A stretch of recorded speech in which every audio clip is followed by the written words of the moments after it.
Alright, hello. This is part of the actions video, and the first thing I'm going to show you is how to find your action panel, which is located here under Window, Actions.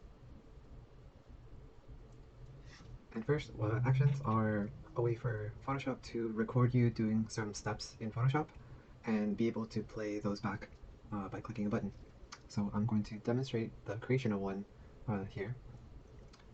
These above are ones that I've already made, and to create a new action, you hit this plus button, just like you would a layer. You can call it anything.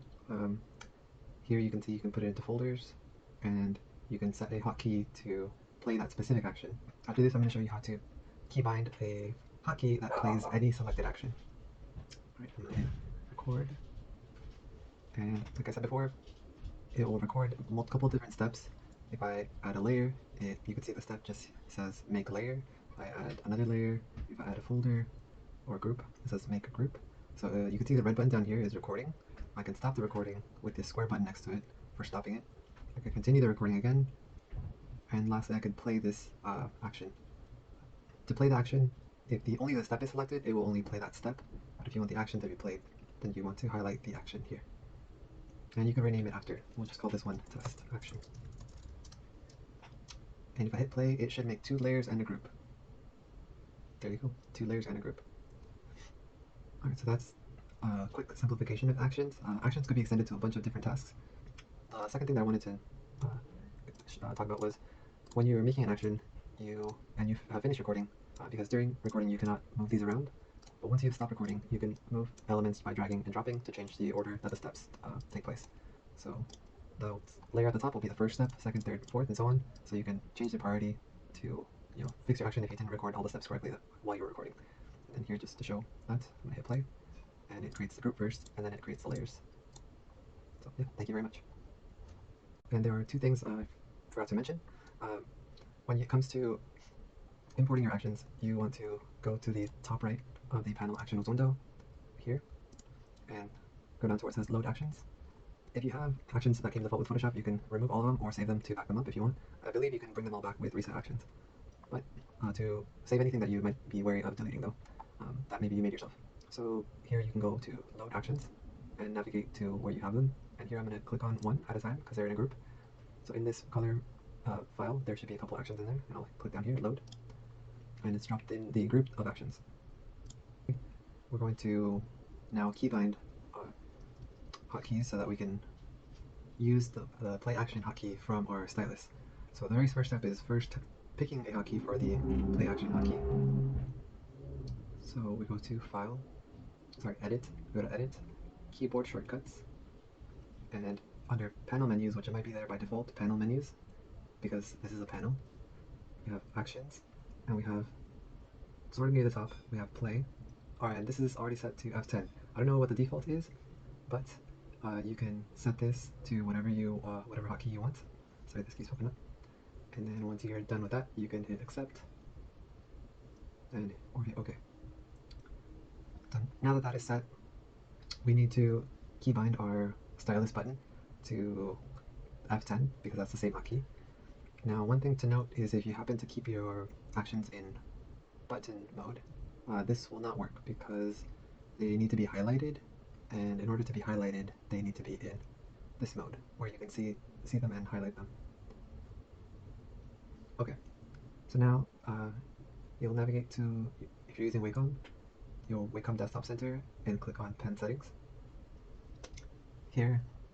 And if you don't have Wacom, you'll have to navigate to wherever you can find and adjust the hotkeys for your pen buttons, stylus buttons. And here, my right click I use, so I'm not going to keybind that one, but the second one above it, I don't use it often, so I've keybound it here to play the action.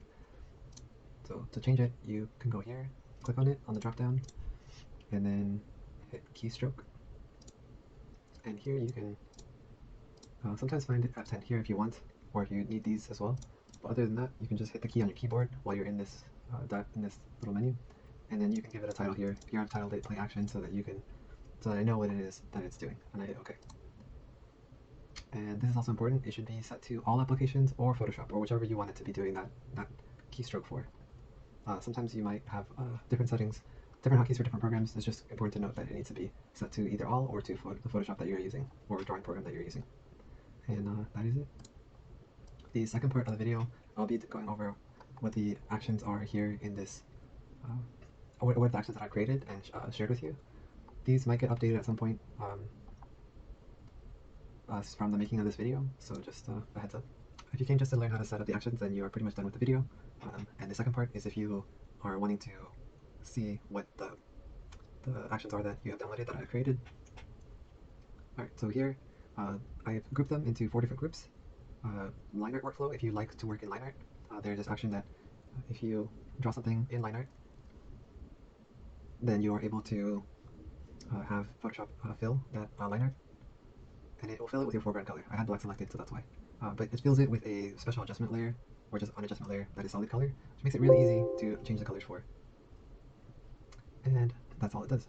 The one above that, called Update Mask, is an action that if you happen to change this line art in any way, adding pieces or subtracting from them, then you can click this, and now you should be able to activate this from your button on your stylus, and it will automatically adjust your, it'll update the mask to your new line art boundaries. And the only thing that it requires is for both of these to work is to have the line art completely closed off on all sides.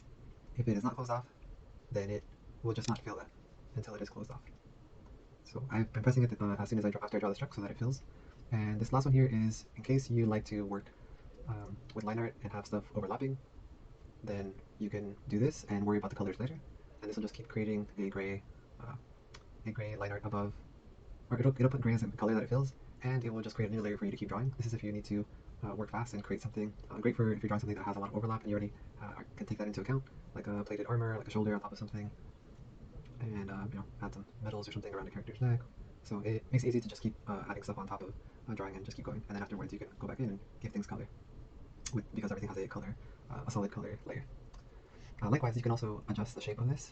For instance, if this gem was a triangle shape, then we can use Update Mask to update that shape. So this is for a line art heavy workflow. Next after this is I'm going to delete these, is a painting workflow where you like to use the lasso tool to fill in shapes. So here I'll make a new layer, but I'll be able to basically paint in shapes, and it fills with your currently selected color, so that you can create shapes and silhouettes. This is also good for that. This next one is called Group Mask, and oh yeah, for the top one it requires you have an active selection for it to fill it. And for this next one, it's called Group Mask, and it just throws everything that's on this current layer into a group with a mask on it, and it also creates a background color as a backdrop. And this is so that you can erase into this, and it'll still have something there underneath. And also makes it easy to paint when you're in a group, because it doesn't let you go outside the lines, or outside the mask. And you can always paint in the mask if you need to adjust it as well. I recommend painting very opaquely with a very opaque brush so that it continues to be very crisp. If at any point you need to see your mask, you can use Alt-click to see it.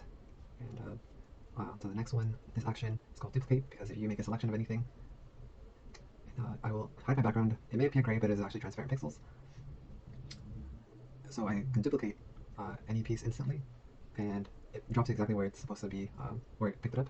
And this is great for, if I want to experiment with, a different kind of face here, but I need to blend the pixels that are in that space with a blender. So the blender can blend on the most pixels when it's on flattened layers. It still works when it's above other stuff, but if you want to just completely smooth stuff out, it needs to have access to as much information as possible to blend the best that it can. Okay. And next after this is the color folder. This is if you want to create a color dodge that has specific layer settings that make it really react very much like real lighting. And you can take a glimpse at the settings that it has here. These are the ones by default, with these second and third checkbox on advanced blending turned on. And this is what the special settings. So you hit OK. And they just adjust your color dodge to work a little bit better than the default. And after this, hard light is a layer mode that I recommend for applying color. So this just creates a layer set to hard light already, so you don't have to do those steps. Next after this is brightness. Brightness is really great, especially if you're working with transparent backgrounds, because you can use your gradient tool with it, set to radial, to add in some light bouncing around in the scene, and reinforce your lighting and the form. And this is the opposite, darkness. It uses a brightness and contrast layer, just like brightness does. They're both the same, but this one's just one set to light to make it brighter, one set to make it darker. And you could do the same thing, a similar thing, but this time, add in some gradients to add in some shadows. This next one is more specific. I'm gonna just copy this part here. If we were to imagine that there was an object sitting here that was pretty flat, I'll just paste this so you can see it.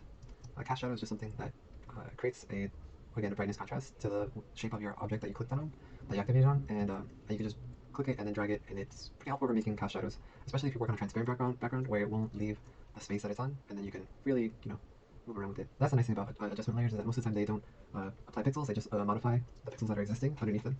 So nothing new is created, it's just modifying what's already there. Perfect for transparent background illustrations.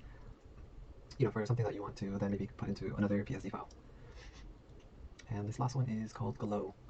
And it's gonna make the background black for a second, but this I use it most often when I have a painting that has a background, and I need to add some quick effects, especially fire. I use that along with Translate Smudge to help create some fire effects. It basically creates a black layer set to linear dodge, and then clips a normal layer where you can paint in white. And you paint in black, you're erasing. Kind of works like a mask.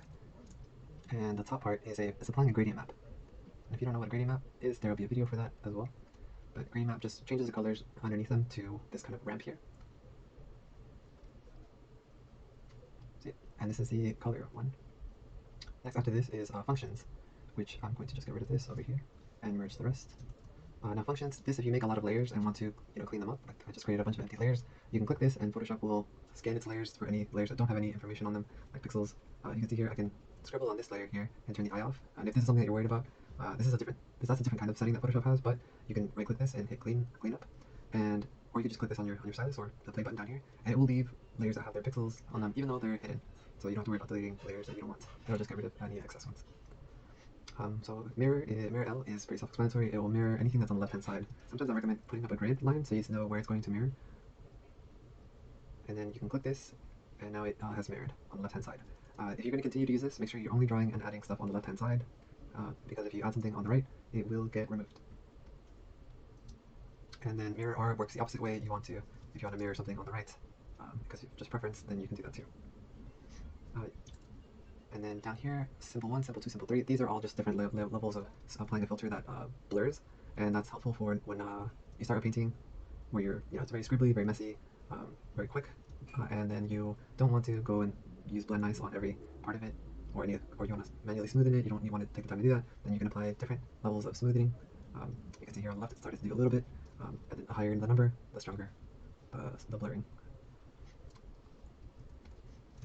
And it tends to leave hard edges there, so for the most part you'll be just kind of blending. It'll do some of the more subtle stuff for you, like this. And that's pretty much it for these. So I hope you get to use them and enjoy them, and yeah, thank you for watching this video. Also, one more thing, if they ever break on you, like for example, they don't really break, but like for example, this Fill Lasso tool has a requirement that you need to have a selection going. If you do not and just try to run it, like with other ones that have requirements, you'll, for this one, I guess, in particular, it fills the whole thing. But there's other ones where this one will duplicate, where it should have a selection.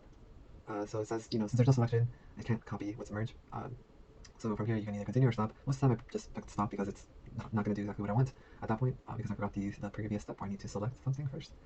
And then when it does that, it'll pop this open and highlight the step that it stopped at. So what I usually do is I just highlight the main step again, or the titled action, and then close this because I don't need this. And then now just continue like before. So it doesn't really break, but it'll just tell you that it can't do it, and it'll show you what step it isn't able to do. And hopefully in the future they remove that so that it just resets back to the beginning. Alright, and I think that is it. So thank you very much.